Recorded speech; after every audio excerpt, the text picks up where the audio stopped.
যতদিন তোমার শরীর ও মনে ব্যথা লাগে ততদিন তুমি একটি পিপীলিকার ব্যথা নিরাকরণের দিকে চেষ্টা রেখো।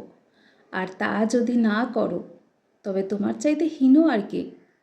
তোমার গালে চড় মারলে যদি বলতে পারো কে কাকে মারে, তবে অন্যের বেলায় বলো ভালোই।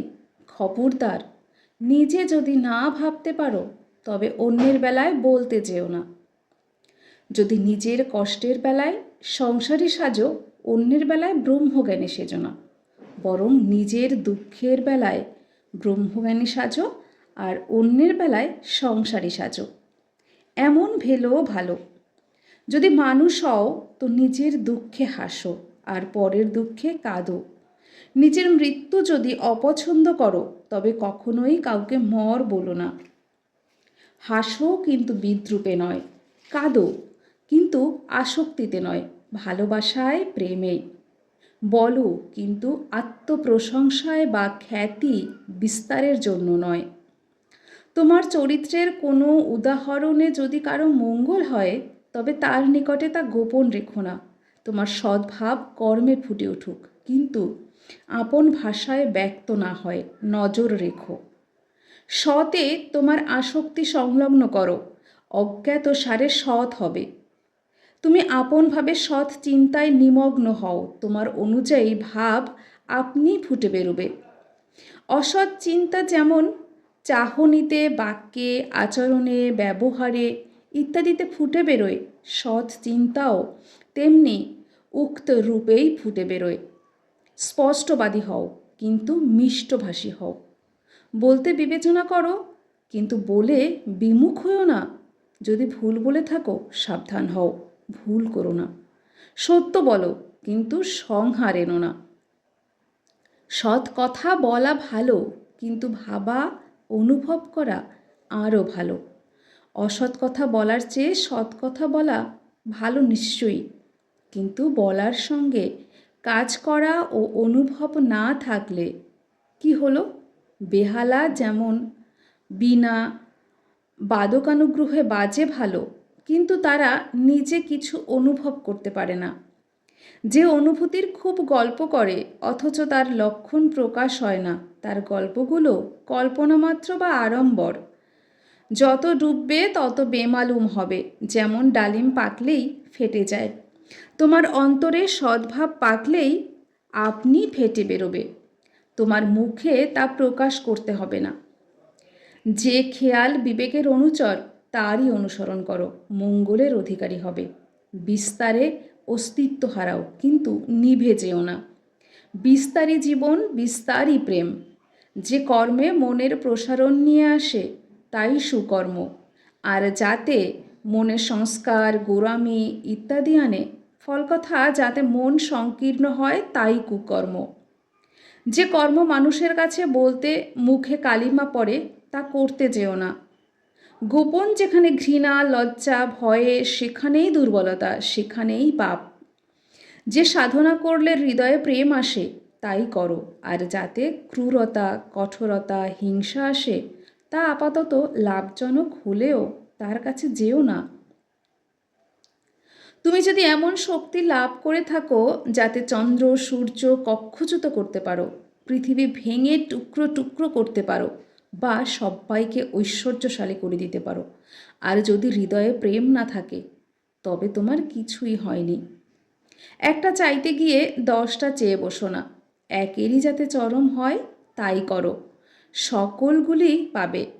জীবনকে যেভাবে বলি দেবে নিশ্চয়ই তেমনতর জীবন লাভ করবে। যে কেহ প্রেমের জন্য জীবন দান করে সে প্রেমের জীবন লাভ করে। উদ্দেশ্যে অনুপ্রাণিত হও আর প্রশান্ত চিত্তে সমস্ত সহ্য করো, তবেই তোমার উদ্দেশ্য সফল হবে। হৃদয় দাও, কখনো হটে যেতে হবে না। নির্ভর করো, কখনো ভয় পাবে না। বিশ্বাস করো, অন্তরের অধিকারী হবে। সাহস দাও কিন্তু শঙ্কা জাগিয়ে না দিতে চেষ্টা করো। ধৈর্য ধরো, বিপদ কেটে যাবে। অহংকার করো না, জগতে হীন হয়ে থাকতে হবে না।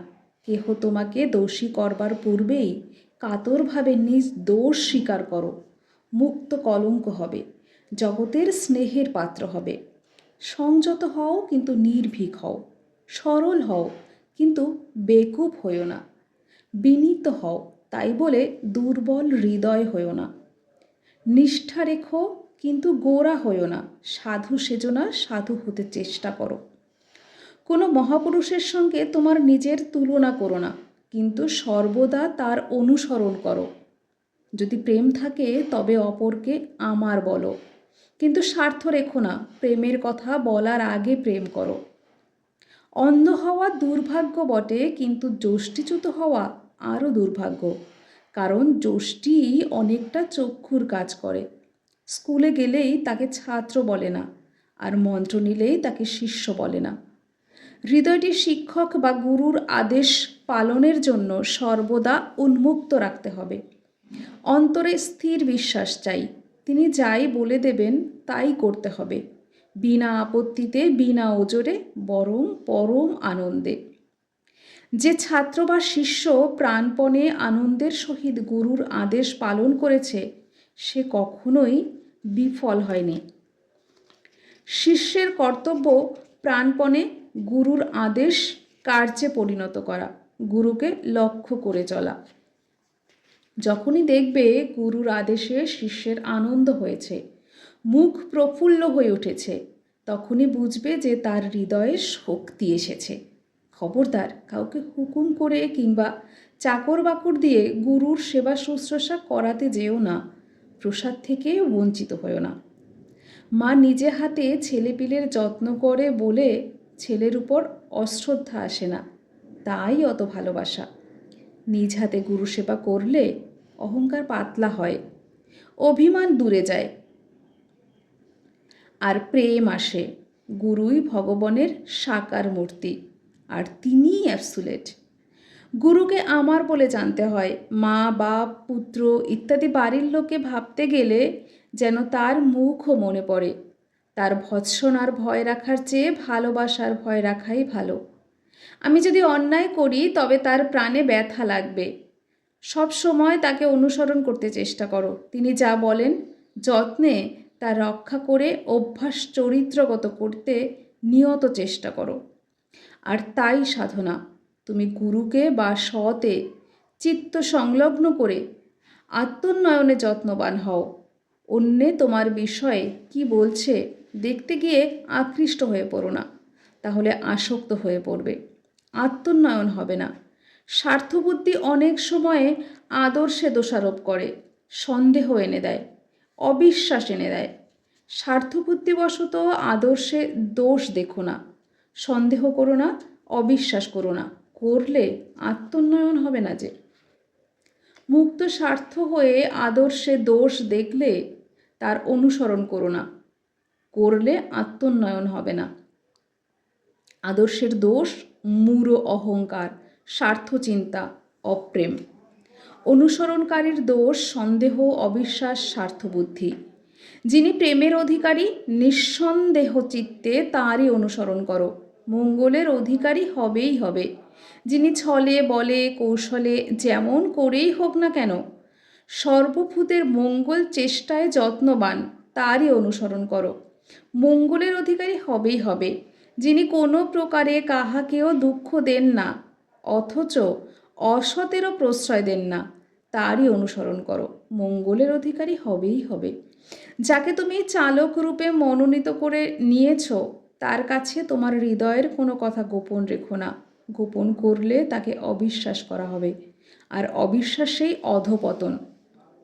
চালক অন্তর্যামী, যদি ঠিক ঠিক বিশ্বাস হয় তবে তুমি কুকার্য করতেই পারবে না, আর যদি করেই ফেলো তবে নিশ্চয়ই স্বীকার করবে। আর গোপন করতে ইচ্ছা হলেই যেন তোমার হৃদয়ে দুর্বলতা এসেছে এবং অবিশ্বাস তোমাকে আক্রমণ করেছে। সাবধান হও, নতুবা অনেক দূর গড়াবে। তুমি যদি গোপন করো তোমার সৎ চালকও গা ঢাকা দেবেন, আর তুমি তোমার হৃদয়ের ভাব ব্যক্ত করো, উন্মুক্ত হও, তিনিও তোমার সম্মুখে উন্মুক্ত হবেন, ইহা নিশ্চয়ই। গোপন অভিপ্রায়ে চালককে অন্তর্যামী সবই জানতে পারছো বলে চালাকি করলে নিজেই পতিত হবে, দুর্দশায় ঘিরে ধরবে। হৃদয় বিনিময়ে ভালোবাসার একটি লক্ষণ। আর তুমি যদি সেই হৃদয়ে গোপন করো, তবে এ নিশ্চয়ই যে তুমি স্বার্থভাবাপন্ন, তাকে কেবল কথায় ভালোবাসো। কামে গোপন আছে, কিন্তু ভালোবাসায় তো উভয়েরই ভিতর কিছুই গোপন থাকতে পারে না। সৎ চালক পাতলা অহংযুক্ত, তিনি নিজে তার ক্ষমতা কিছুতেই তোমার নিকট জাহির করবেন না, এবং সেই জন্য তোমার ভাব অনুযায়ী তোমাকে অনুসরণ করবে। আর এই সৎ চালকের স্বভাব। যদি সৎ চালক অবলম্বন করে থাকো, যাই করো ভয় নাই, মরবে না, কিন্তু কষ্টের জন্য রাজি থেকো। দীন হওয়া অর্থ নোংরা সাজা নয় গো। ব্যাকুলতা মানে বিজ্ঞাপন নয় গো, বরং হৃদয়ের একান্ত উদ্যম আকাঙ্ক্ষা। স্বার্থপরতা স্বাধীনতা নয় গো, বরং স্বাধীনতার অন্তরায়। তুমি যত লোকের সেবা করবে, তত লোকের যথা সর্বস্বের অধীশ্বর হবে। তেজ মানে ক্রোধ নয় গো, বরং বিনয় সম্বন্ধিত দৃঢ়তা। সাধু মানে জাদুকর নয় গো, বরং ত্যাগী প্রেমী। ভক্ত মানে কি আহাম্বক, বরং বিনীত অহংযুক্ত জ্ঞানী। সহিষ্ণুতা মানে পলায়ন নয় গো, প্রেমের সহিত আলিঙ্গন। ক্ষমা করো, কিন্তু অন্তরের সহিত। ভিতর গরম রেখে অপারগবশত ক্ষমাশীল হতে যেও না। বিচারের ভার, শাস্তির ভার আপন হাতে নিতে যেও না। অন্তরের সহিত পরম পিতার উপর ন্যস্ত করো, ভালো হবে। কাহাকেও অন্যায়ের জন্য যদি তুমি শাস্তি বিধান করো, নিশ্চয়ই যেন পরম পিতা ওই শাস্তি উভয়ের মধ্যে তারতম্যানুসারে ভাগ করে দেবেন। পিতার জন্য, সত্যের জন্য দুঃখ ভোগ করো, অনন্ত শান্তি পাবে।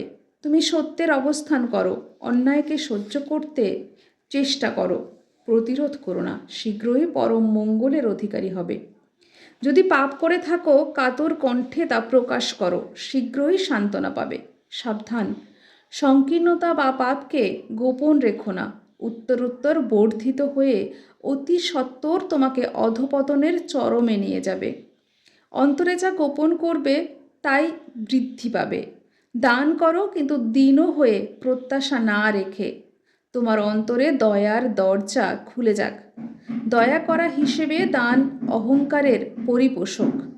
যিনি কাতরভাবে তোমার দান গ্রহণ করেন, গুরুরূপে তিনি তোমার হৃদয়ে দয়া ভাবের উদ্বোধন করেন। অতএব কৃতজ্ঞ হও। যাকে দান করবে, তার দুঃখ অনুভব করে সহানুভূতি প্রকাশ করো, সাহস দাও, সান্ত্বনা দাও, পরে যা সাধ্য যত্ন সহকারে দাও। প্রেমের অধিকারী হবে, দান সিদ্ধ হবে।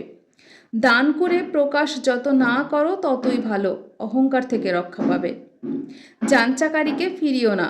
অর্থ না হয় সহানুভূতি, সাহস, সান্ত্বনা, মিষ্টি কথা, যা হয় একটা দাও, হৃদয় কোমল হবে। অপরের মঙ্গল কামনাই নিজ মঙ্গলের প্রসূতি। হেগে মরার চেয়ে হেঁটে মরা ভালো।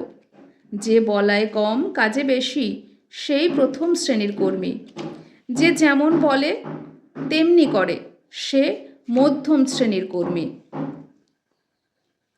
যে বলে বেশি, কাজে কম, সে তৃতীয় শ্রেণীর কর্মী। আর যার বলতেও আলস্য, করতেও আলস্য, সেই অধম। দৌড়ে যাও, কিন্তু হাঁপিয়ে যেও না, আর হোঁচট খেয়ে যাতে না পড়ো, দৃষ্টি রাখো। যে কার্যে তোমার বিরক্তি বা ক্রোধ আসছে, নিশ্চয়ই যেন তা পণ্ড হওয়ার মুখে। কার্য সাধনের সময় তা হতে যে বিপদ আসবে, তার জন্য রাজি থাকো, বিরক্ত বা অধীর হও না। সফলতা তোমার দাসী হবে। চেষ্টা করো, দুঃখ করো না, কাতর হও না, সফলতা আসবেই। কার্যকুশলের চিহ্ন দুঃখের প্রলাপ নহে। উত্তেজিত মস্তিষ্ক ও বৃথা আড়ম্বরযুক্ত চিন্তা, দুইটিই অসিদ্ধির লক্ষণ। বিপদকে ফাঁকি দিয়ে ও পরাস্ত করে সফলতা লক্ষ্মী লাভ করো। বিপদ যেন তোমার সফলতা থেকে বঞ্চিত না হয়। সুখ কিংবা দুঃখ যদি তোমার গতিরোধ না করে, তবে তুমি নিশ্চয়ই গন্তব্যে পৌঁছবে, সন্দেহ নাই। বন্দে পুরুষোত্তমম। আজকের মতন আমাদের এই সত্যানুসরণ পাঠটি এখানেই শেষ করছি। বাকিটুকু নেক্সট পর্বে আমরা আবার শুনব। আজকের মতন বিদায় নিচ্ছি আমি পল্লবী মিত্র। আবার দেখা হচ্ছে অন্য কোনো ভিডিওতে। আমাদের এই ছোট্ট ভিডিওটি যদি তোমাদের ভালো লেগে থাকে, অবশ্যই আমাদের এই ছোট্ট চ্যানেলটিকে সাবস্ক্রাইব করে আমাদের সাথে